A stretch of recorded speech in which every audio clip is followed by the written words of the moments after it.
एउटा हत्यारा जसले मानिसहरूलाई मारेपछि आफै पुलिसलाई कल गर्छ, पत्र लेख्छ। यो दुनियाँमा यति धेरै खतरनाक क्रिमिनल मान्छे छ जुन पुलिस प्रशासनलाई हल्लाएर राखेको छ, तर आजसम्म उसको वास्तविक पहिचान कसैले पनि पत्ता लगाउन सकेको छैन, जसको निकनेम रहेको छ जोडियाक किलर। यो कुनै बलिउड हलिउड मुभीको स्टोरी होइन, यो एक अमेरिकाको क्यालिफोर्नियामा भएको वास्तविक रहस्यमय हो।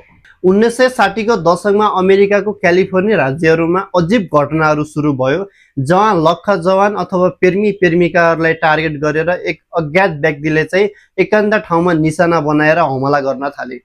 जोडियाक किलरले पहिलो अट्याक डिसेम्बर 20, 1968 को लेक हर्मन रोडमा 17 वर्षका डेभिड फेरोड र 16 वर्षकी बेट्टी लु जेन्सनलाई कारभित्र गोली हानेर हत्या गरिएको थियो। त्यसैगरी दोस्रो आक्रमण जुलाई 4, 1969 मा भालेजोको ब्लू रक स्प्रिङ पार्कमा 22 वर्षकी डार्लिन फेरिन र 19 वर्षका माइकल मागोमाथि अट्याक भएको थियो, जसमा डार्लिन फेरिनलाई गोली लागेर मृत्यु भयो भने माइकल मागोलाई गम्भीर घाइते भए अनि बाँच्न सफल भए। यस पटक जोडियाक किलरले पुलिसलाई फोन गरेर यो हत्या आफैले गरेको भनेर बताएका थिए। केही समयपछि न्युजपेपरहरूमा अझै पत्रहरू आउन थाले। त्यो पत्र कोड सिपर लेखिएको थियो, जुन डिकोड नगरेसम्म मेसेज बुझ्न सकिँदैन थियो। जोडियाक किलरले एउटा अजीब चिन्ह पनि प्रयोग गर्थे, जुन सर्कल र क्रस जस्तो थियो। उसले धम्की पनि दिए, यदि मेरो सिफर कोड सल्भ भएन भने अझै म धेरै मान्छेहरूलाई मार्नेछु भनेर।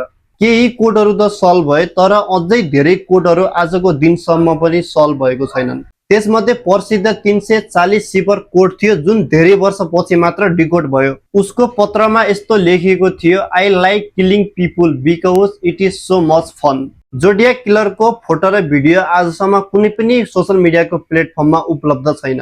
जोडियाक किलरको फुल भिडियो लिएर आउनेछु म अर्को भिडियोमा। अहिलेसम्म भिडियो हेरेर साथ दिने सम्पूर्ण साथीहरूलाई धेरै धेरै धन्यवाद। एन्ड भिडियोलाई लाइक, कमेन्ट, शेयर र फलो गर्न नबिर्सिनु होला।